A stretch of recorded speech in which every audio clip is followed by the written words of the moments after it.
Good morning জয়নিতাই, সুপ্রভাত বন্ধুরা। সকাল সকাল আজকে রান্না থেকেই শুরু করলাম। সকালের ব্রেকফাস্ট বানাবো। মেথি শাকগুলোকে ভালো করে পরিষ্কার করে ধুয়ে নিয়েছি। আটা নিয়েছি, লবণ, হলুদ, জিরে গুঁড়ো, ধনে গুঁড়ো, একটু কেশরি মেথি, আর নিয়েছি কি বলো তো, এটা লঙ্কা আছে, শুকনো লঙ্কা, আদা, টমেটো আর জিরে পেস্ট করেছিলাম নিরামিষ তরকারির জন্য, সেটা দিয়ে দিয়েছি ভালো টেস্টির জন্য। মেথি শাকের দই, মেশটাকে দইও লাগবে।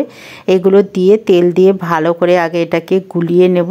দই দিলাম আধ বাটির মতন, দই আর ঘি দিয়েছি। দিয়ে এটাকে সুন্দর করে আমি আটা, মেথি শাক, মশলা সব একদম হাতের দারুণভাবে মিশিয়ে নেব। মেথি শাকের দই কিন্তু দিতেই হয়, না হলে মেথি শাক ভালো টেস্টি হয় না পরোটা। এবার সুন্দর করে আমি এগুলোকে মিশিয়ে নিচ্ছি, তারপরে তোমাদের সামনে ফিরে আসি। দই দেওয়া আছে, অল্প অল্প জল দিয়ে মেথি শাকটাকে গুলাতে হবে, কারণ এক কারি জল দিলে নরম হয়ে যাওয়ার চান্স থাকে, কারণ একটু চিনিও থাকে তো। তাই এই দেখো কত সুন্দর করে আমি ডো বানিয়ে নিয়েছি, আর সফটও হয়েছে, আর দেখতে কত সুন্দর হয়েছে। এটাকে আমি চাপা দিয়ে কিছু সময় রেখে দেব, ততক্ষণ আমি অন্য কাজগুলো করব। এবার ছোট করে নেচি বানিয়ে নিয়েছি। মেথি শাকের পরোটার বেশি পাতলা হবে না, একটু মিডিয়াম রেখে যে নেচি বানিয়ে নিচ্ছি। দেখো রুটিগুলো, আর এটা গ্যাস একদম হাই স্পিডে থাকবে না, নর্মাল পরোটার মতন একে ধিমি আঁচে পাকাতে হবে, কারণ মেথি শাক কাঁচা যেহেতু আছে। যত আস্তে আস্তে করে এটাকে ভাজতে হবে, মেথি শাকটা তত রুটিটা তত টেস্টি হবে এবং খেতেও খুব ভালো লাগে।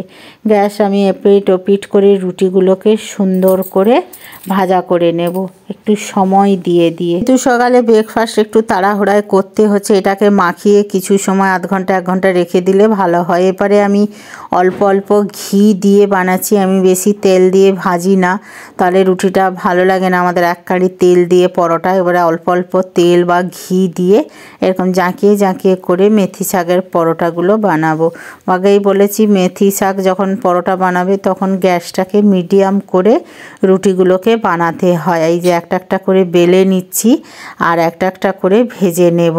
বানিয়ে রাখছি আর অল্প করে এই যে ভেজে নিচ্ছি। মেথি শাকের পরোটা খেতে না আমাদের বাড়িতে সবাই খুব পছন্দ করে। শীত আসলেই মেথি শাক কেন, পালং শাক, সব রকমের পরোটা খেতে আমাদের খুব মজা লাগে। আর এদিকে দেখো আমরা চাও বসিয়ে দিয়েছি সকালে, আর সন্ধেতে একটু চা চাই, আর ঠান্ডা পড়লে মাঝে মাঝে কফি। ছোটো মেয়ে বাড়িতে থাকলে ও নিজেই চলে আসবে, মা একটু কফি বানাতো, তো আমরা দুজন কফি খেয়ে নিই। বড় মেয়ে সারাদিন বাড়ি থাকলে বইয়ের মধ্যে গুঁজেই বসে থাকে, মা কী করলো মরলো বসলো ওদিকে দেখেন। আর এদিকে দেখো রায়তা করব মেথি শাকের পরোটার সাথে। পুদিটা আমি ভিজিয়ে রেখে দিয়েছি, এবারে জল থেকে এগুলো ছেঁকে তুলে নেব। একদম জলটাকে নিংড়িয়ে তুলে নিলে না রায়তাটা দারুণ হয়। আর এই যে শসা, টমেটো, ধনে পাতা, কাঁচা লঙ্কা, জিরে, শুকনো লঙ্কার গুঁড়ো নিয়ে নিয়েছি, আর এই যে দই দিয়ে দিলাম। একদম শক্ত দই হলে বেশ ভালো হয়। পরিমাণ মতন দই দিলাম। এই যে দেখো আমার মেশানো হয়ে গেছে। আমরা চিনিটা এখানে দেই না,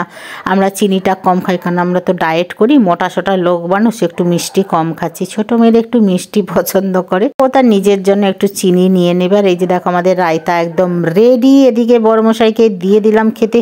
বড়মশাইকে বললাম, বলে হ্যাঁ ওকে। এরপরে খাওয়া দাওয়া কমপ্লিট, থালা বাসন জমা, এগুলোকে আমাকে পরিষ্কার করতে হবে। তারপরে দুপুরে রান্নাবান্না আছে, বড় মেয়ের একটু আবদার আছে, তার বাবাই মিটাবে।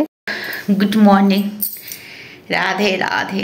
কেমন আছো? আশা করছি তোমরা সবাই ভালো আছো, আমরাও ভালো আছি। দেখলে আমরা ব্রেকফাস্ট বানালাম আজকে মেথি শাকের পরোটা, রায়তা, এইসব দিয়ে আমরা সকালের ব্রেকফাস্টটা কমপ্লিট করলাম। আজকে শুধু সারাদিন কি খাই না খাই সেইটুকু শেয়ার করব, কাজকর্ম কিচ্ছু করব না। তারপরে মেয়ে দুজন বলল যে বাবা আজকের আমরা বিরিয়ানি খাবো।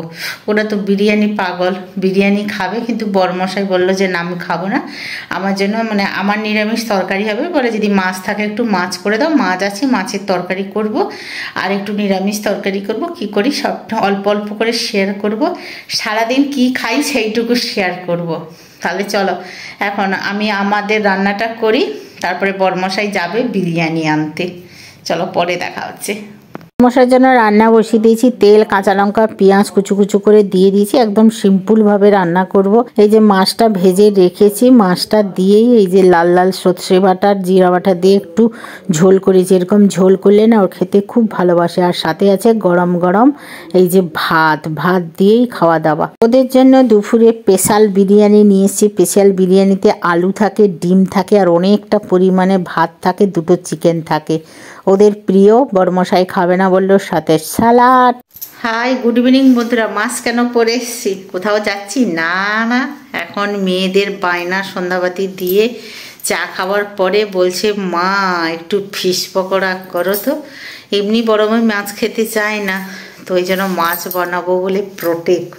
এই যে গন্ধ করে প্রচুর, তো মাছটা লাগিয়ে বা উন্নাটা বেঁধে আমি ফিশ ফ্রাই করব। তিনজনের তিনটেই ফিশ ফ্রাই করব। ওই রুই মাছ আছে, আমাদের তো রুই মাছই খাওয়া হয়। রুই মাছের পেটিগুলো আছে, তো বড়মশাই বললো যে আমার জন্য 1 পিস করবে, ওদের জন্য 2 পিস করে করো।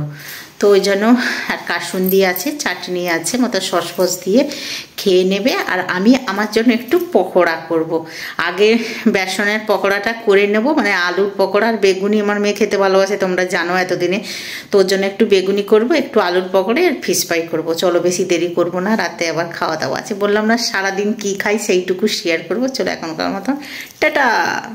আমার জন্য একটু আলুর পকোড়া করে দিচ্ছি। নতুন আলুর পকোড়া না তাড়াতাড়ি ভাজা হয়ে যায়, নরম হয়ে যায়। আর এই যে বেগুনটাকে লম্বা লম্বা করলাম না, গোল গোল করে কাটছি। তেলটা কম হয়ে গেছে তো, তাই এই জন্য বলছি গোল গোল করে বেগুনি করে নিই। বেশি বেগুনি করব না, কেন আলুর পকোড়াটা বেশি করব। মেয়ে তো মাছ আছে, এই মাছই খাবে, কারণ ছোটো মেয়ে বেগুন খায় না। আর ওদিকে আলুও আছে কটা, এগুলো ভাজার পরে তারপরে ফিশ ফ্রাইটা করব।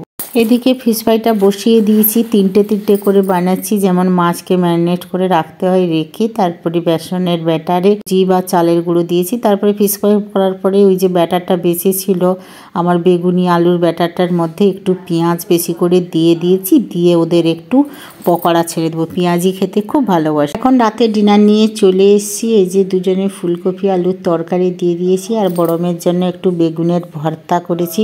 ও বেগুনটা ভালোবাসে, পছন্দ করে, চুলকানি হয় তাও বেগুনের ভর্তাটা খায়। এটা সাউথ ইন্ডিয়ার স্টাইলে। আর এই যে রুটি বানিয়ে নিয়েছি। তো দুপুরের একটু ভাত বেঁচেছিল, সেটা আমি খেয়ে নেবো। বড়মশাই ভাত খেতে ভালোবাসে, কিন্তু এখন তো খাবে না, সুগার আছে। তো এইটুকু ভাত আবার ফ্রিজে জমাতে থাকবো, ওই জন্য আর করলাম না।